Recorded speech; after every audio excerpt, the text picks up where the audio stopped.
Yes, yes. What's going on, guys? My name is Eddie Tranzcendent, and this is the Tranzcendent Outlook Podcast, where our mission is to highlight and celebrate individuals, businesses, and organizations that are pushing boundaries, overcoming challenges, and creating meaningful impact in their communities and beyond. And I'm excited, man. First of all, I'm excited because I've been in the studio most of the afternoon, and it's been a while since I've done that. It's been a while since I spent a lot of time in here, and it's good. Before my guest came in, I had an old school from a whole friend from high school come in, and we chopped it up for a couple of hours. And it was just so nice to catch up a little bit. It was so nice to kind of just share stories. And it was so nice to do it in this spot, in kind of the spot that I created for that, you know. And so I'm really excited for that. I'm also excited because my guest today is someone who I did not know past maybe a week ago, right? Someone who I know reached out and said, "Hey man, you know, you got to reach out to this guy. He has a great story, and I think it'll be great for your podcast." And as soon as I saw a video that was kind of going around, I said, you know what, I think you're right. And that's how I ended up calling, you know, Joel Cintrón. And reached out to him, and we kind of made it happen. And so again, today's guest is Joel Cintrón. I asked him, I said, hey man, what do you want me to describe you as, right? Because sometimes it's kind of tough, you know. Some people may not want to be put into a box. Some people might feel like, hey, no, I just say my name, and I'll take it from there, you know. But he said, you know what, multimedia storyteller. And I thought about that, and I said, you know, I kind of like that. So much so that I was like, you know what? I might just steal it. Like it might just be me. Like, yeah. But without further ado, Joel, what's going on, brother? What's up, man? How you doing? I'm really good, man. I'm really good, and I'm really happy that you're here. Again, like I just said a few seconds ago, I had no idea who you were, you know, up to maybe last week. And when your name was brought up to me, you know, I looked into it and I said, oh, I mean, I like what I see, I like what I hear, and I was interested. I was interested in getting to know you. Before we went live, we were just kind of talking, just kind of chopping it up a little bit, and I touched on you know, the gut feeling, you know, and it was one of those things where like when I saw there was a video that I first saw on the story, and when I first saw it, I was like, oh, I like it, you know, and then you text me right back, hey, whenever you want to talk, I say, hey man, give me a call. The phone rang right away. And I started talking to you, and the feeling was like, oh, like this is good. You know what I mean? Yeah. And I'm a big believer of like, hey man, whatever your intuition, whatever your stomach, you know, like that gut feeling, like go with it, you know. And I'm happy I did, because I'm excited to be here with you, and I'm excited to kind of share your journey, a journey that I feel like is still kind of in the beginning stages, but you could tell it's gonna be, you know, something beautiful to see kind of grow, you know. But I've been just talking a lot. So let me start talking. What's going on with you? How you feeling today? I'm good. Yeah, I just drove down from Hartford, so yeah, you know, it was about an hour. But you know, it's good to be around people that are passionate and really want to, you know, just improve, learn, and meet people that are also on that like wavelength, right? We're always trying to, you know, just evolve and become better versions of ourselves and find ourselves, right? Because, you know, multimedia storyteller. I started out as more of a photographer, and then I actually did some freelance articles for the Hartford Courant. And so when I was doing those articles of interviewing people, I taught myself photography to be able to then capture the photos of the people I was interviewing, because I was just like, well, why do I have to wait for a photographer to come when I can just do it? Yeah. And something about like you would know about interviewing is like when you interview someone, you get to know someone. That's the intimacy, right? Like of like, I can trust you, or the person that you're interviewing can trust you. And so then when you take the camera out right after, it's much more genuine rather than someone else coming in. And also I got paid more to do it. But I think it was just more of that efficiency, and also just that like different elements of storytelling, right? Writing, but also the photo, because, you know, what they say, photos are worth 1,000 words. Yes. And, you know, where you know, how you shoot someone and their expressions and the composition. So that's how I first started, and, you know, eventually graduating to like video, and now getting into film and just more like fleshed out stories. And that's where, you know, I'm in right now, like realizing that this is where I want to go. I love that. I love that. You know, it brings me back to 2018. You know, I had the newspaper kind of reached out to me. I had just started podcasting, and at the time, podcasting wasn't really a thing. It was a thing, but not like locally. You know what I mean? Yeah. And it was like a big deal. Oh my God, this guy's doing a podcast. And to me, I was just kind of like, no, it's not. You know, whatever. But I remember, you know, I first had to talk to the particular person who was writing the article. Then I had to meet the photographer, and they were both great. You know, nothing, no shame on them. You know, But I could only imagine had it been the same person, I think the experience would have been a little different. You know what I mean? Mm-hmm. Because I feel like I had to like double up in terms of like getting to know someone. Yeah. Because before the guy started writing, you know, I'm getting to know him. You know, we're kind of like bonding a little bit, and then he's writing, and then now the photographer came. She was amazing, and she came with her husband, and it was great, and we had a great conversation. But it was like the bonding period all over again. Yeah. And so to think that you can have someone who could do both, I think is great. How long do you do that for? I mean, it was a few months because Okay.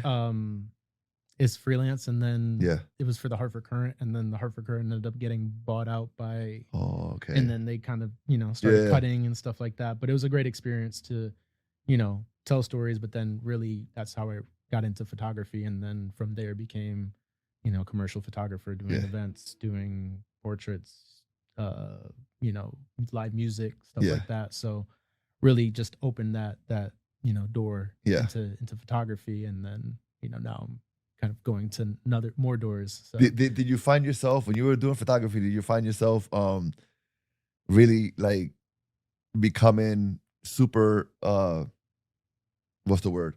Like just conversing with folks who you were in that relationship in terms of like photography, or were you more of like a quiet kind of do my job and go? I think a little bit of both. Okay. Right. I like to like candids. I always love like getting like where it's like like a ninja almost, like right? You're trying to like not be seen, let people, because when people see cameras, they kind of their body changes.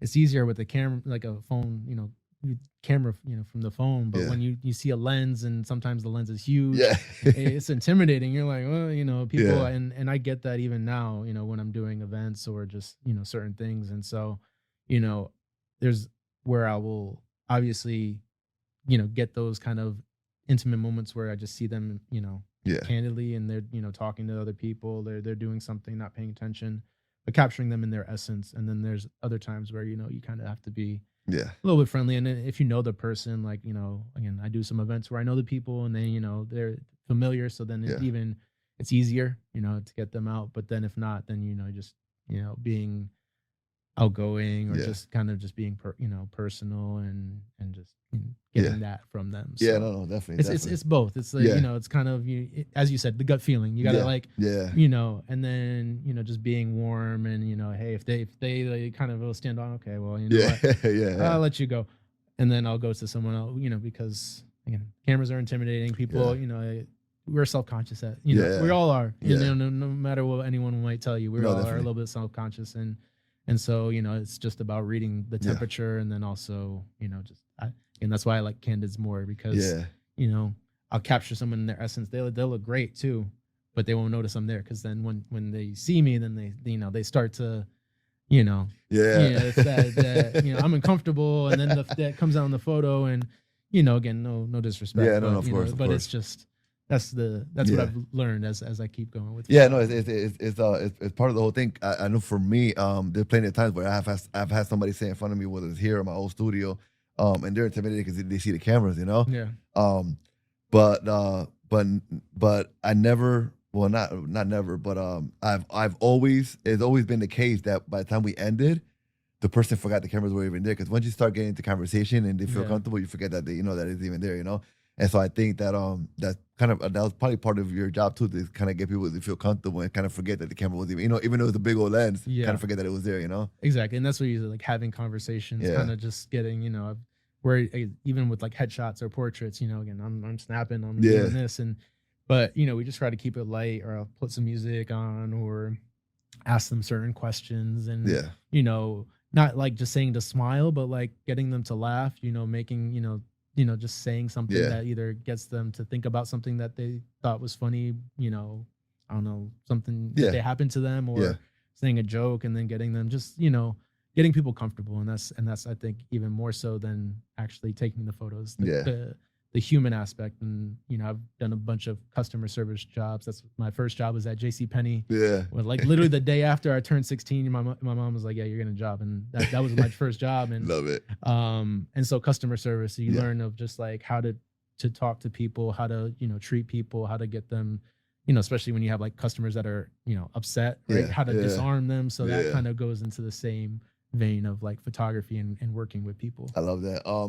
So you say you drove down from Hartford. Yeah. So are you from Hartford? So yeah, I was born in Hartford. Okay. I went to school in Newington. My mom wanted me to go to good, she moved us out because she had experience with Hartford schools, and unfortunately, just with just how that is, and so I really I went to school and grew up in Newington, but my grandparents lived in the south end of Hartford, so very used to be Italian, and then it converted to like Puerto Rican and now Latino. So like you go to Franklin Ave, and in that part of the south end, it's very Hispanic. I lived in Hartford for a little while. Yeah. When I was in like in 7th, 8th grade, por ahí, my mom, she was looking for something better or whatever, so we moved to Hartford. I don't recall too much. Like I don't know what side of town. Maybe you can help me. There was a building. I believe the building's not there anymore, but it was across the street from a school called Sand Elementary School. That's more the north end. Is that the north end? Yeah, and actually historically there were Puerto Ricans in the north end. Okay. And then they kind of gradually moved to the south end as the Italians were leaving to the suburbs. So white flight and all that stuff. Yeah. So a lot of history. But, So my brother went there, and then I went to I went to Thomas J. Quirk Middle School. I don't know if that rings a bell. I don't know how many if there's other schools in Hartford. I don't know. I mean, I made that or they shut down because certain that happens. Yeah. I'm not. I didn't go to school in Hartford. I've lived there for about 5 or 6 years now. That's where I got down from. But I grew up more in Newington. Oh, so you're more in Newington. Yeah, but I was born in Hartford Hospital. Yeah, so. Okay. And you say your grandparents were here as well? So yeah, they lived in they lived here. Yeah, so when they came from my dad's side, right? They came from Puerto Rico and then came to Hartford. Okay. So your grandparents came down, and then so your parents were born here. Yeah. Okay, got it. Yeah. Okay, go. Yeah. So, but both my grandparents came from Colombia and Puerto Rico, and in I think the 60s or 70s, and then. Okay. So that will make you second generation. Third generation. Third generation. Yeah. Because like my grandparents would be first. So they'll be first, and then okay. My parents. And how was that in terms of maybe compared to others who probably weren't, right? Other Latinos, did you see a difference in that or no? I mean, I think because third generation, so like the second generation, the children right after they have to deal with like the most of like translating, doing all the documentation, like all of that. And more of that responsibility, whereas me, I don't like my mom. She's grew up speaking English. She's fluent in English, And honestly, before I went to preschool or school and stuff, I was actually speaking more Spanish. But because when I was about to go into school, they switched to all English. My mom, my grandparents, because they didn't want me to go through the same discrimination and all of that. So for me, Spanish isn't something that is like inherent as much as with my mom, because she's has to do the dual roles of even now to this day with my grandparents as they get older. She's got to translate and make those phone calls to insurance or whatever. I don't really have I had to learn Spanish in school to actually get better and learning all the tenses and all the vocabulary, whereas my mom had to do it. That's super interesting because for me, I'm second generation. And so pretty much my kids are you, like you know what I mean, in terms of how they're kind of growing up, right? Because they don't really have to, the struggles that I kind of went through, they probably will never see, whether it's the language, whether it's just having to work, having to do what you have to do to kind of get food on the table, it's a little different for once you get into that third generation, you know what I mean? And so as I'm listening to you, I'm thinking about my kids, and I'm thinking about, man, like how how much different their life is kind of like end up being, as opposed to mine in a way, and I'm thinking about, how can I try to, help them understand it, even though they're not living it, in some way, shape, or form, help them understand it, so that they're not just oblivious to how things were, and that they understand that the way your life is, that's not how it's always been. You know what I mean? Exactly. And I feel like that might be a struggle. Do you feel like that was a struggle for you to understand, or no? I mean, I would see it, but it's just like more so the struggle is like feeling a little bit more disconnected. As you get further generations, you don't really know as much as like the traditions or again the Spanish. Yeah. Like again, I'm caught in between Colombian and Puerto Rican Spanish. Those are two different Spanishes. Yeah. No matter Yeah. what anyone tells you. Yeah. And first of all, Puerto Rican Spanish is faster. Yeah. It And is. then Colombian Spanish has got they both got their different vocabulary and different Yes. terms, and you can't say certain words. Like if you said certain things Yeah. Yeah. in Colombian Spanish, but then you said in Puerto Rican Spanish, and those Yeah. are actually those are bad words. Don't say those. Yeah. So it's but like it's just that disconnect in terms of like really the language and somewhat of the culture. I mean, Yeah. obviously I was living with my mom, and so I didn't really get that much of the Puerto Rican side until I was older. So And your mom is Colombian? Colombian, yeah. Okay. And my Okay. dad's Puerto Rican. So Okay.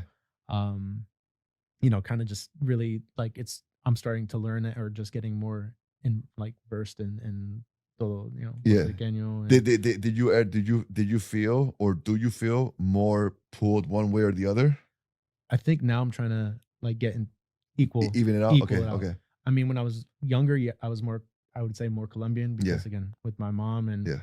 I've been to Colombia at least 5 or 6 times. I actually spent wow. a summer when I was like 7 in Colombia Nice. to get better at speaking Spanish. Yeah. And then when I came home, we were talking back English. So because Yeah. again, it's just the whole Yeah. assimilation. But yeah, I think I was more leaning towards that. But as I got older, and again, as I mentioned before, like my grandparents had Yeah. passed, my dad passed, and so it's like trying to reconnect with that side. Yeah. Because it makes me feel more connected with them. In Newton, when you were coming up, did you see more Colombian or I mean, I was like one of the only Latinos? Period. like in general, like especially because I was a good student. My mom, Okay. like Yeah. I'm smart, but like also my mom wanted to make sure you Yeah. got to bring those course. good grades. Yeah, of course. So I was always in like the smarter Yeah, classes, yeah. and so I was like one of the only Latinos in those smaller, those Okay. smarter, like AP, just Yeah. the higher like percentile. Yeah, 'cause, yeah. Smart, but also you got to bring good grades Yeah, at yeah. home. And also, if you do that, you don't get in trouble, you don't get punished. You could do more. You Yeah. could come home later. So Yeah. it was also that. But and we didn't really learn about any of like Puerto Rican or Colombian. That wasn't in the textbooks really. Yeah. Yeah. Just the stereotypes, especially Colombian. Yeah. The sugar, if you will. Yeah. Those were the jokes that people would say towards me. It was like Yeah. Colombian, but Yeah. I digress. But yeah, so I mean, it wasn't like there wasn't as many. Yeah, I knew there was in my grade, but we weren't in the same classes. When did you do you remember when you started to kind of like I mean, I think as kids we're very creative, right? And we have we have a big imagination. Yeah. But then life, parents sometimes, society tends to like tame that down, right? Yeah. It's not great to be creative, Or it's not. It's like you can't make money being. It's That just, too, it's just like you gotta. or that's enough, like ya deja eso, Do you remember when you kind of you started to really like feel like you wanted to dive more into your creative side? I mean, this was probably like officially later on, like in college and and whatnot. But again, it wasn't like something, Yeah. that was like, it was like to the side. It was like a hobby, Yeah. And so like that. I mean, when I was younger, like middle school, high school, I would draw a little bit and do that, but it was more so focused on getting good grades. Yeah. We're going to college. You got to go to college and then, get a good job and, todo eso. So, And what was it in college? What was the side thing?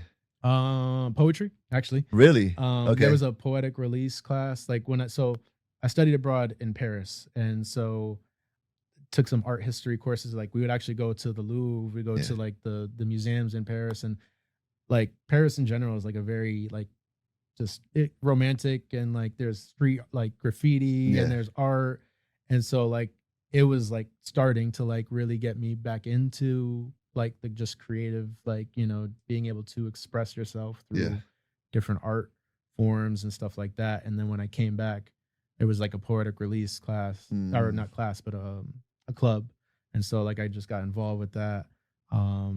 Writing and just being in that energy where there's people like slam poets, like they were in our club that were actually going to like nationals and stuff. So I didn't participate, but I would just be a part like of the scene. And Yeah. so that really got me, you know, started getting me into that. And then, you know, as I said, mentioned like photography, I didn't really start like learning and stuff until actually I taught English in 2016 or 15, 16 in France. So I went back to France. Okay. And I taught English as an English teaching assistant. And so there again, art, I would be able to go to all the museums for free because I had a visa that like allowed me to do all that. Yeah. And so when I came back, I would go to like, you know, these dive bars. There's jazz musicians from UHeart that like are just graduated, and then meeting like the art scene in Hartford. And then that's when I got into photography. So I think going to France a couple of times, just like really, because, you know, it's a culture based, like a lot of like art and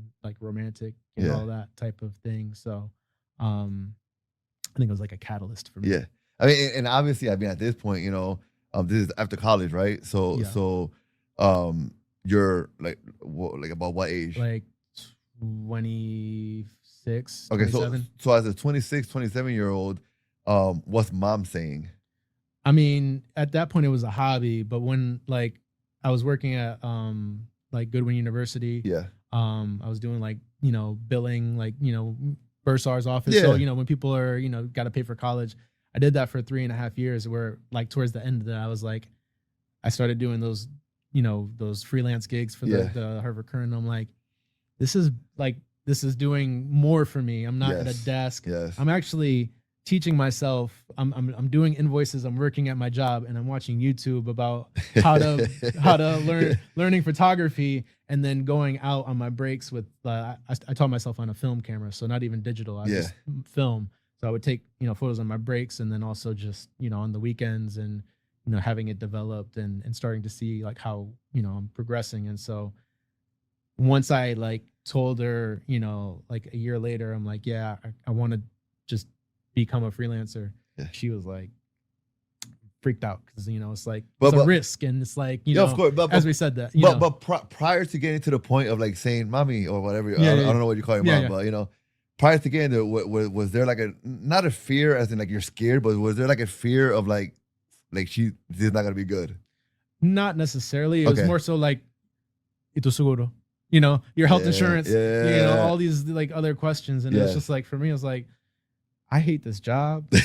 I mean, you know, it's just, I felt like I outgrew it. And at that point, like, it was just, you know, I just felt trapped in a desk, and I just felt like there was more. And so like, I just told her like, hey, I mean, I have a master's. So at this point, I got a master's degree through Goodwin University in organizational leadership. And I'm like, you know, hey, if anything, if this doesn't work out, I can just go back and maybe not to that job, but I have a degree, I can interview, I can do all that. And that was 5 years ago. Okay. And so I'm doing, and you haven't fell back to it. Yeah. I mean, I've done like certain like temporary, like I was a staff photographer for Wesleyan University for a few months. Yeah. And that was like a job, but otherwise I'm doing what I'm doing now. Do you think you think kind of sharing the fact that you had kind of like that safety net per se, you think that kind of helped ease? I mean, ease her or ease me? Ease her. Ease her. Ease her, maybe, yeah. But it's just like at this point, like for me, it's just like, I don't like this job anymore. Yeah. It's either I get fired or I leave. Type of thing, because it's just like, it's like quiet quitting. Like you check out, you're just like, I don't even feel like, I'm just going through the motions, and I'm just like, I can't do it. Like I literally like quit in like the summer of 2021. So I waited for COVID to be over, and I'm just like, I can't do this anymore. Yeah. So like, it's just it's not. No, I only ask because I feel like, often I feel like both parties, whether it's the child or the parent, could find themselves in these kind of predicaments where you kind of don't know. The kid doesn't know how to muster up the courage to be able to say, "Mom, like, I did it, but I don't want to do that anymore. I want to do this. I do have the safety net, whatever." And then the parent, could be in a position of like, I don't want to be too tough, I don't want him to or her to keep doing this thing, and then later on resent, me. You know what I mean? For not kind of like giving him the blessing of like, go ahead, I wasn't really at that point asking. I was more no. I get what you're saying. No, but it was just like, hey, I just got to do it. At that point, it was like I felt it, and it's just like there's a story that my mom told me like when I was like a baby, right? I used to like have a crib and whatnot, and I think I was like 1 or whatever. Yeah. And apparently, like, I actually put my stuffed animals in a corner one, and I like climbed out of my crib and then like slid down the stairs because my mom at that point lived with my grandparents and lived in like a 2-floor condo. And so like I slid down the stairs and I showed up and they're like, "What do you? How did you get?" And I think that's just a great like just analogy of like me. Yeah. And like sometimes you just got to do it. Yeah. Right? You just got to like, hey, see what happens. You got to just go for it. Yes. And that's life, because if you don't and you hold back, then you ask yourself those questions of self-regret. Like, man, what happens if I the what if, you know? And then it's just like, at that point, you just become your own worst enemy. You just hold yourself back because you care about what other people think, or you think about the risk too much. And then, it's like, well, what if it all works out? Yeah. And then and again, it's all working out. Has there been a follow-up conversation? Not necessarily. No? I mean, she sees all that I'm doing now and she's proud, and she's like, and it's just like sometimes you just gotta show you gotta believe in yourself first and visualize yourself doing these things first, and then just doing it, like showing up for yourself. And in a sense, as we talked about, like hustle culture, like hustle and actually, because again, as a entrepreneur, freelancer, all of that, like you got to do it yourself. You got to really like put yourself out there. You gotta know your and all of that, and then just and produce and produce results. All right, so we talked, because we kind of, I feel like we're back up where we were, because we were here, and I backed it up a little bit because I wanted to get a little history. And so you started to get into photography, and the photography led to what did that lead to? Video, yeah. So like, people always ask like, oh, do you do video? Yeah. And so you're like, no, but I can learn. Yeah. And then I started learning, and then like I would have like, I would shoot, and then I'd have someone edit, and then I learned how to edit. Maybe not as good as the people that I've hired to help me with things, but enough to know and to be able to produce on my own if someone can't show up or can't do a job with me. So really learning how to like move the camera, doing B-roll, positioning, lighting, and so really just getting into that and that type of storytelling. And because with photos, you're taking images of moments, and certain things you want to like edit out, you can Photoshop.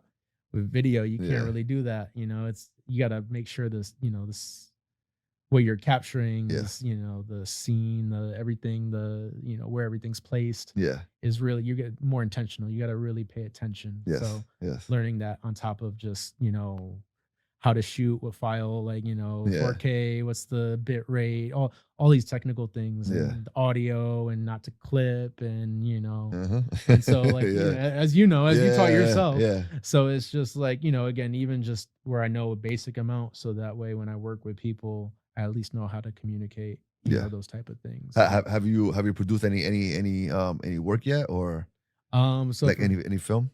Not film yet, so that's where we're getting. Like I've done like a silent short film for this exhibition that I curated in TheaterWorks, where it's called Siempre Pa'lante. It was Siempre Pa'lante. Yeah, Siempre Pa'lante. And so it was like almost like an installation, like recreating my grandparents' living room sala. With like we had and the beauty of it is like hanging Puerto Rican artists, like local Puerto Rican artists, like artwork on the walls, like a gallery, but then mixing it with like sofa with a desk, and like just all of that, just to kind of recreate like a modern, I guess, like Puerto Rican living room, where we actually collect our own art from our own artists. And then there's also the history component, where we had like a timeline and explaining why Puerto Ricans came to Hartford, why they came to Hartford.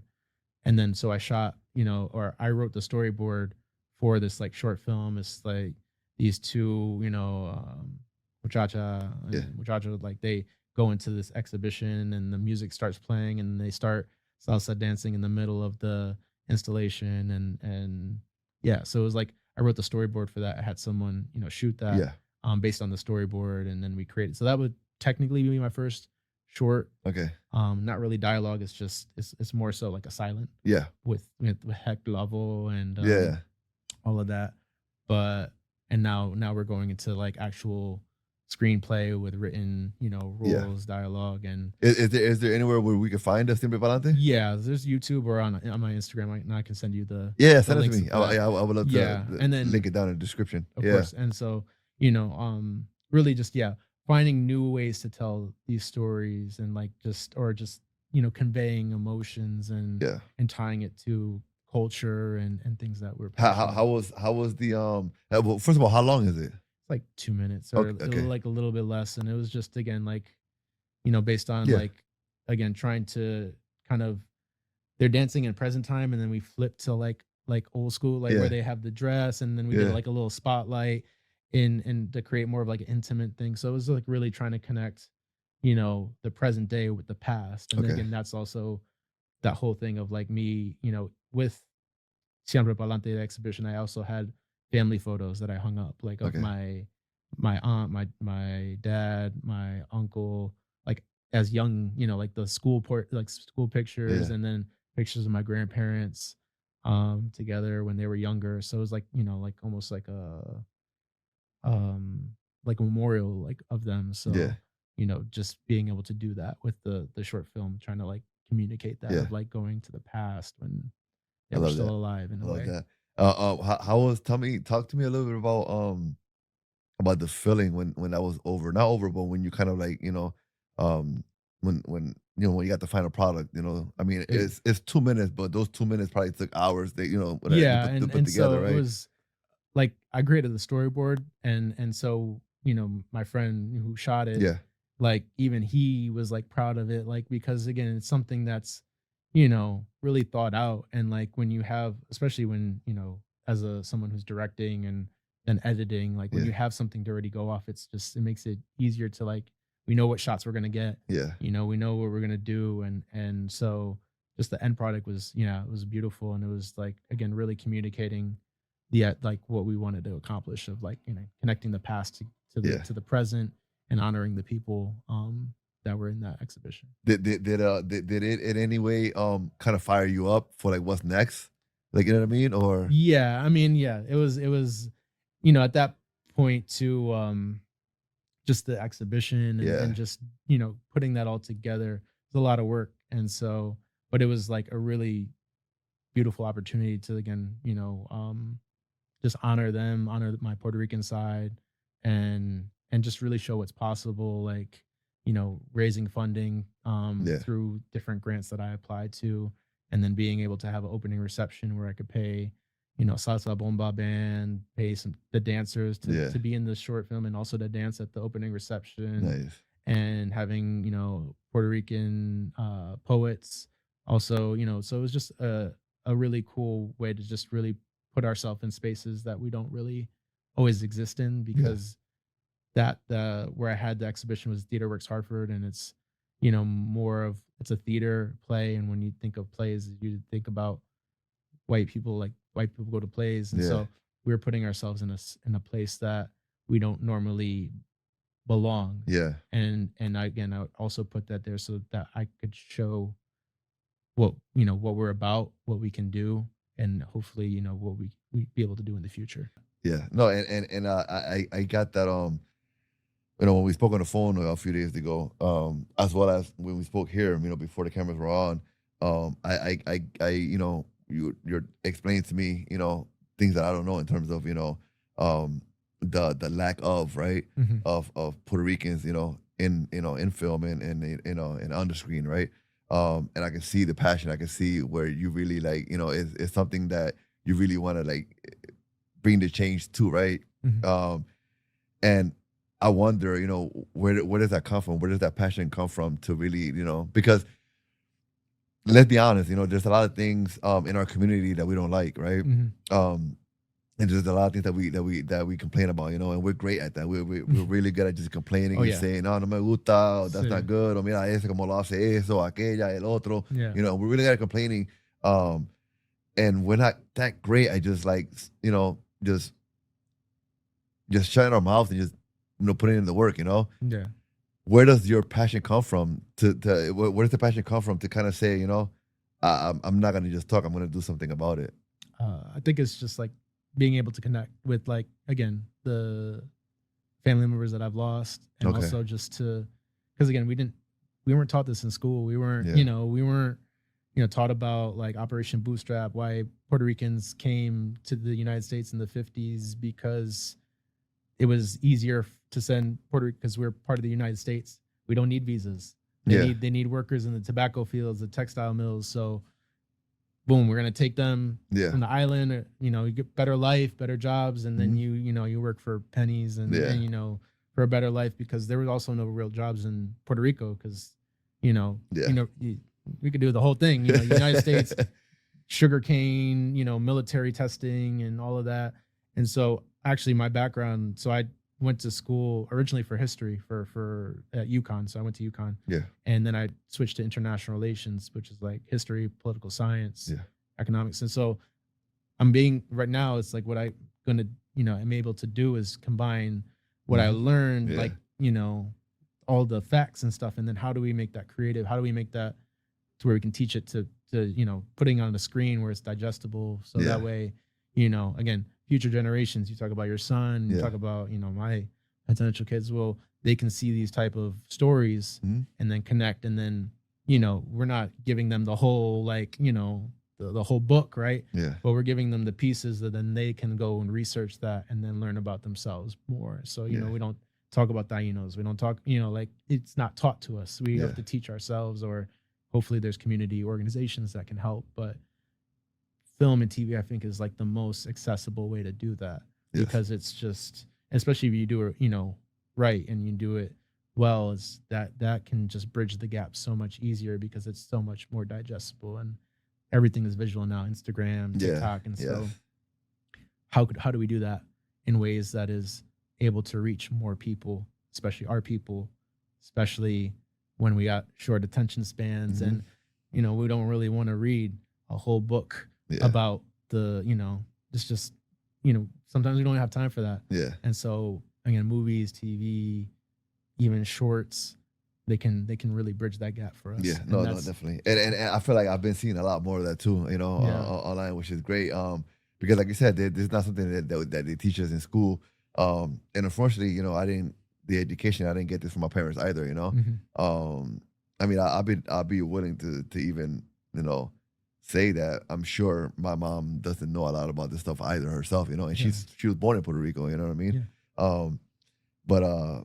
But unfortunately, depending on where you're at, in terms of, whatever class level you're at or whatever, you might not have that, that education, to even they know. don't even teach that though. So well, and that's the thing is. Well, when I say education, not necessarily from school, but just being educating yourself on what happened, and so I'm pretty sure if I would ask my mom, hey, mommy, por qué esto, whatever, and she might not know some of the stuff, So I think it's great that more people are doing what you're doing in terms of, like, sharing the information, because for people like me, I get to learn.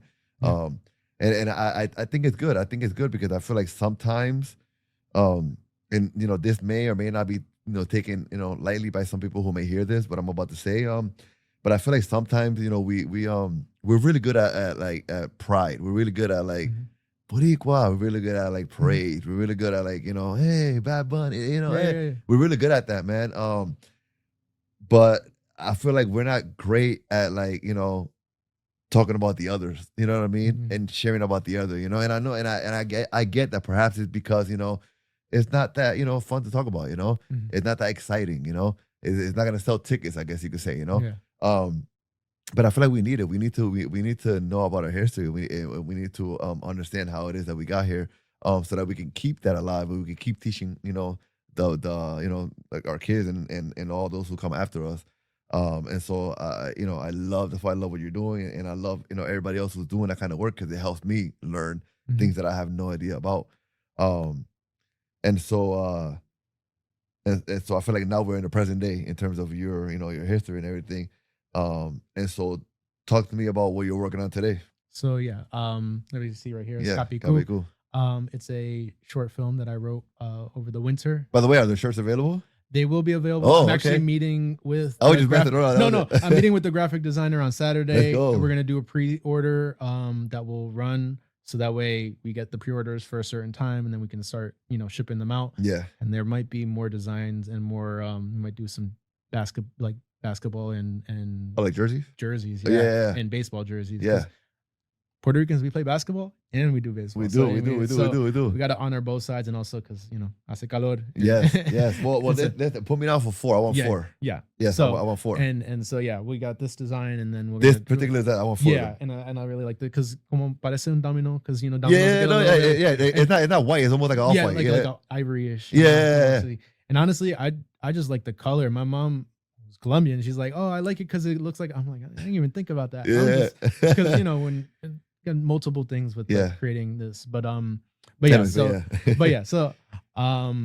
screenplay over the winter. It was for a contest, the Hartford Film Showcase. It was their second annual contest, and so I was like, you know what, they had 3 different categories: feature, short, and screenplay. I didn't have a real short, like the one that Siempre Palante. Yeah, it's a short, but I didn't really consider it, like that, and so I was just like, I'm gonna go for the screenplay,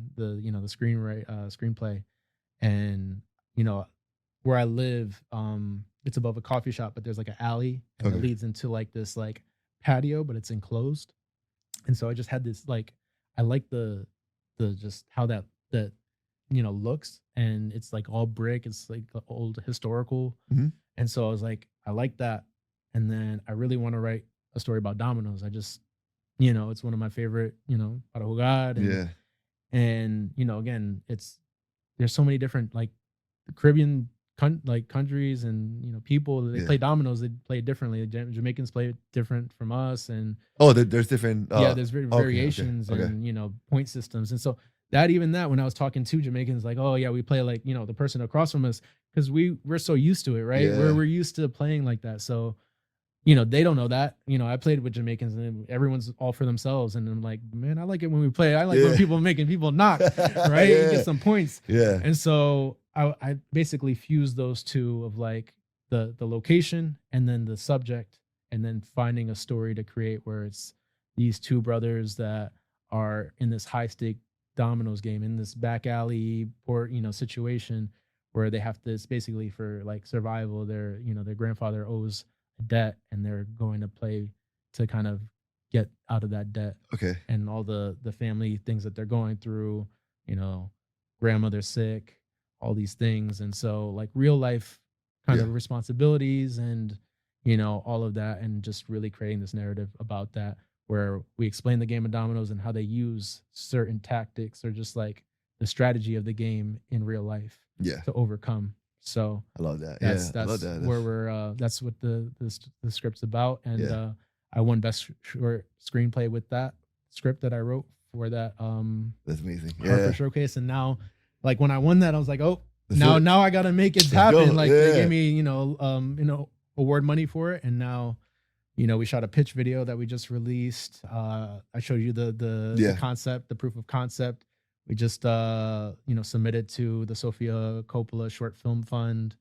I've applied for a couple other grants, and then just reaching out to different, organizations and businesses and Puerto Rican, aligned businesses in Hartford, and, whomever wants to support, for the pre-sales for these shirts, too.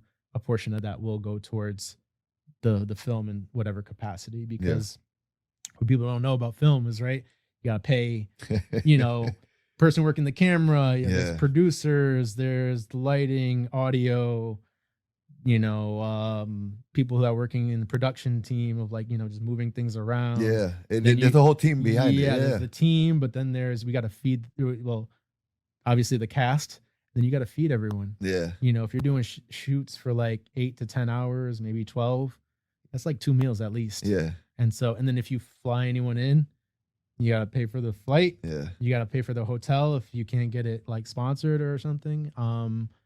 And all, even film festivals, when you apply for film festivals, that's money. They charge you to submit every time. Oh, okay. So there's a lot that goes into it. So,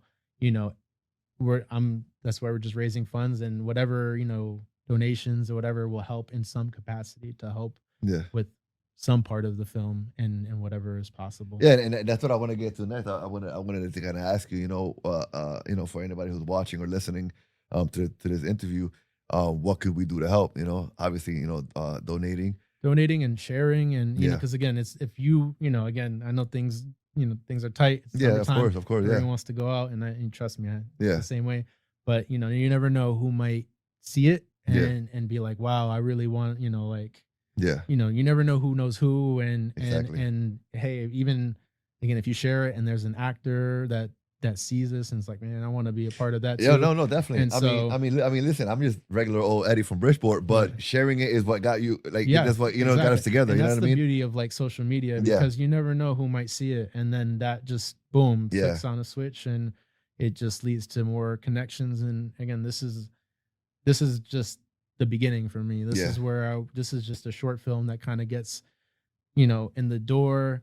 I want to write features. I want to do TV series, and again, we're the center, and the people that are on camera are us, Puerto Ricans, and the people working behind the camera are Puerto Ricans, or as close as possible. Yeah, because I think that's important. We have to show that we're also creative, and we have music, but we have other skills. We're not just I mean, I love Bad Bunny, Mark Anthony. My mom would play Mark Anthony and Demasiado.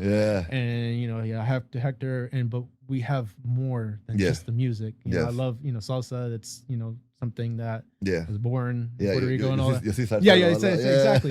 But there's more to us. And I think that's what I think this, and again, the history that we're technically not a país, and there's that whole thing, and so just showing even the whole thing with like Puerto Rico is a floating and so that's I think what we need to like combat, and how do we do that? By our stories, by teaching each other what we have actually gone through, what we've as you said, like rice and ketchup, struggle meals, todo eso, because that's that's how we started somewhere. And I think that's like also a way to honor our ancestors, the grandparents, people who passed, because we're built on their backs. By their their sacrifices, them coming, leaving the country, the island that they love, to be able to come here, make money, raise families, because you got to do something, right? And, what do you go? I before we were talking for a little while before the cameras kind of went on, and we touched on something that I kind of it was too good for me to just leave it in behind the scenes, and I asked you a question that I myself thought it was a great question. I think this is a good question. Good job, good question. No, but I really asked you, and I kind of know the answer already. But I wanted to know, how do you put a team together for this type of a project? Because obviously you want folks that are skilled, you want folks that are passionate, you want folks that can in essence make your vision come true, right? How do you do that? How do you put a team together?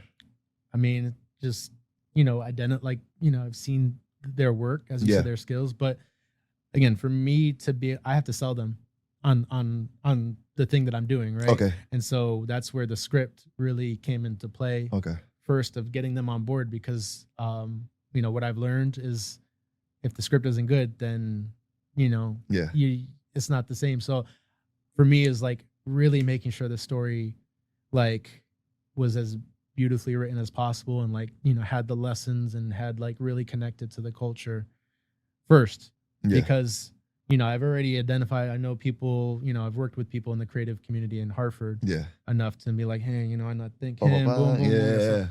But I gotta sell them first. I gotta be able to be like, hey, some of the stuff we shot already is all volunteer. It's just, hey, we want to make a pitch video so we can raise money. The concept, we need to do that. Like, let's shoot that 2 hours on a Sunday night, just getting people to show up and just do it, out of the goodness of their heart, because it's something that's, well written, it's connected to the culture. and it's something that everyone can identify and believe in, and that's first and foremost. And then again, when they're like, they see it, they're like, yeah, I really want, like, again, the passion, because it's, again, connecting to something that, you know, we share, Yeah. that Puerto Rican blood and that enthusiasm for telling our stories. And that's something that was like, once those all aligned, Yeah. you know, and that's what, like, I just had a phone call with the cinematographer on the way here. He's like, yeah, tell me when this podcast is over, call me and tell me how it went. Yeah. Because it's just like, we're trying to build, like, you know, community where we're not competing, but we're actually just, we're all trying to raise, you know, it's not, we're all Puerto Rican. We're trying to raise ourselves up, you know, together, because that's, you know, that's how things get made, and they get made well. Because again, this hopefully is just the first step. And you know, still working with the same people, because a lot of the films that you see, like, you know, if you see Spike Lee movies, the same actors are in the same, you know, in a lot of his movies, because the commitment, the chemistry, the passion, the understanding. I love comedy. I think about like Adam Sandler, you know, a lot of, and like, all of that too. You know what I mean? Yeah. And so like, I can see that. That's exactly what, you know, we're trying to create now. Yeah. And with that, and, you know, maybe that's a production, you know, have our own production, you know, company, or, you know, you never know. But we're just trying to start with this. Yeah. You know, the writing, the camera, we're gonna be going over, you know, storyboards and like the different shots we want to do, and you know, all of that, because we're like itching to tell these stories, where a lot of us that are on the team already are commercial, like we work commercially, where people hire us, and we do a job for them. But for me, with this is like, no, we're doing it for us. Like, you know, working with the graphic designer who's Puerto Rican, like, you know, I sent him like a mock-up, and then he, like, you know, did, like, you know, rounded this out to look like a domino, and we have some other stuff we're cooking up, and just like, you know, just seeing that, like, enthusiasm on both sides, like, yeah, this is cool, and then people reaching out, like, you know, or people like, yeah, I want a shirt, it's just like that, like, it's something that's just it goes beyond just like, you know, just the film. It's just like, it's culture, and that's what, like, you know, as the orgullo that you talk about, like, you know, with the flag and stuff, you know, that's exactly what we're, you know, trying to just tap into, is just like, we're doing this, it's like it's a mission, you know. Now is in terms of like people being able to find information, or, you know, following or whatnot, is CAPICU going to be kind of his own thing, or should folks just follow you? At the moment, me, but I'm working on a website right now. Okay. And that's also where I have to meet with the graphic. We're hopefully we got to figure out where we're putting the pre-orders for that. There is the donation page right now. Okay. The GoFundMe, and I'll send you the link. Yeah, send me all that stuff. On there. But yeah, right now it's just lives on my page. But there will be a website that kind of goes more into just, it has everything. It has the pitch video, the concept, and kind of like a timeline of where we want to go with this. So no, that's good. So again, anybody who's watching or listening, go down to the description. Everything will be there. The links to everything that we're talking about in terms of if you want to donate, if you want to just kind of just stay up to date, you know what's going on. You're waiting to see.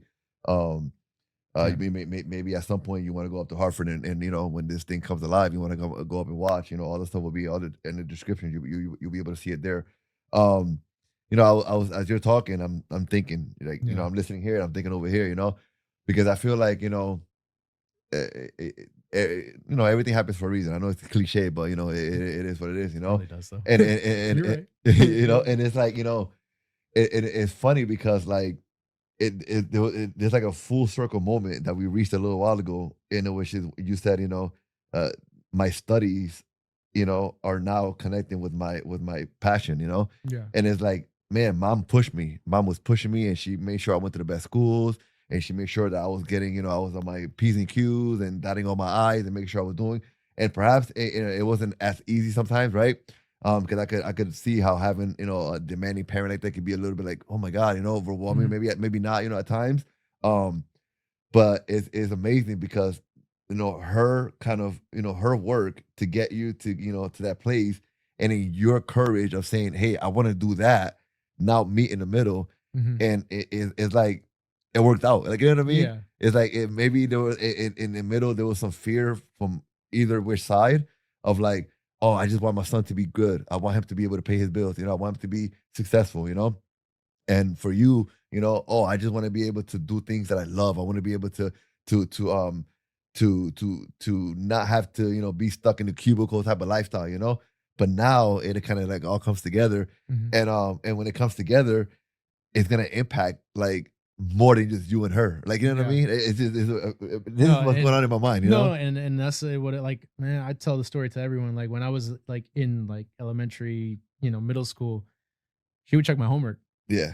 There was like a time I remember, like, it's like you get 10 vocabulary words, you got to write sentences for each, right? Yeah. On the yellow, the line paper, the yellow one. And I remember writing one time, like, all the sentences, and she looked at it. She didn't think it was good enough. She ripped it. Do it again. And so I think when you talk about work ethic, it's just like, because, she had me when she was 17. Yeah. My dad wasn't really like, wasn't a 2-family house. So she already knew like the odds were already stacked against me. Yeah. Family, saying, because of that, he's not going to amount to any. So that was her way of pushing me and making sure that, I'm like double good. Like, like you gotta work extra because you already got, you don't have the you have a bit of a disadvantage, so we're gonna help especially you, when you're in Newington where there's, dinero, they got, just better life. Yeah. And so that's where that really came into play. And that's why I am the way I am now, just like making sure everything is, I'm doing my research. I'm doing, all the work ahead of time. Like designing I designed kind of like I had done graphic design in high school, like my first 2 years, and then they didn't offer anymore. So that was it. So I didn't really get enough practice with it, but I can at least communicate with the graphic. They're like, hey, this is kind of the text I like. This is kind of the idea. I did it in Canva. Yeah. And then I'm like, you work your magic. There you go. Yeah. But like that's and then the website and then the everything in the back end where there's no camera, no one sees anything, but just doing all the work. Yeah. Reaching out to people, really, making the behind the scenes, because once it comes to light, you see everything, and then that's where people get excited and stuff. But it was really her like teaching, like just awesome. You gotta really do the work and do it. Awesome. Do it good. Don't half-ass. Just the best you can. Yeah. Every time. Yeah. And that's where it comes from. That's great. I love it. Listen, Joel, thank you so much for coming, man. This has been a great conversation. I could talk to you all night. You have a long trip home, so I want to get you out of here. But I love it. I look forward to this kind of coming to life. Anything I can do, and I'm not just saying it because these cameras are up, bro. Like anything I could do, you got my number. Yep. Let me know. Sure. I don't know how this all works. I have to get more educated on all the stuff that you're doing. But if this is something that could travel, Yeah. I mean, at some point, I would love to play a part and bring it to Bridgeport. Yeah. Like, you know what I mean? Yeah. Let me know what I have to do on my end. I know a few people here and there. Yeah. I mean, the goal is to definitely show it around Connecticut, and especially like we'll have like at universities or again where we show the film, and then we have panels afterwards where we can talk about. We have different people talking about, again, cultura. Yeah, we have a couple of beautiful theaters in Bridgeport. Yeah. Some bigger than others, depending on what we're looking for size.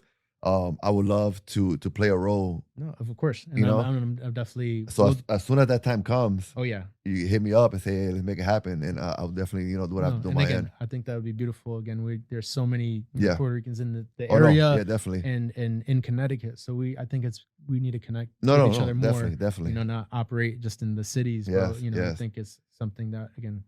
No, it's all our blood. We all share it. I'm already like in my head. I'm already, because we have a Puerto Rican parade coming up this Sunday. Is our parade. Yeah, I know you told me. So I'm already like, I'm thinking. I have names. I'm like, I need to connect him to her, to him, to her. So as soon as you're ready, I know that you have a lot going on right now. Yeah. But as soon as you're ready, I can make those connections for you. For sure. Because I at the end of the day, that's what it's all about. I just for you to be able to say, hey man, like I went up. I went over there at the top station in Milford. And I was able to gain these connections. That for me is a win. You know what I mean? Yeah. Before we get out of here, though, I got a couple questions I want to ask you. Yeah. Nothing too crazy. Just some. Anybody who watches my podcast, they already know I got a couple questions that I ask all my interviewees. Again, not crazy, but something that may upset somebody who may be watching who knows you. You know, I'm just saying, you know, because people get upset about certain things. You know, the first question that I want to ask you is, what's your favorite dish? And because you're, you know, I'm gonna be easy on you because you're Puerto Rican and Colombian. I'll let you give me one of each because I want you're not gonna problema. Yeah. I mean, Colombian is bandeja paisa. Okay, for sure. Which is, do you know what a bandeja paisa is? I promise you, this is the in my last 3 episodes, this is the second time that this came up. Yeah. Yeah. So you know. Yeah. Okay. Yeah. Puerto Rican. I mean,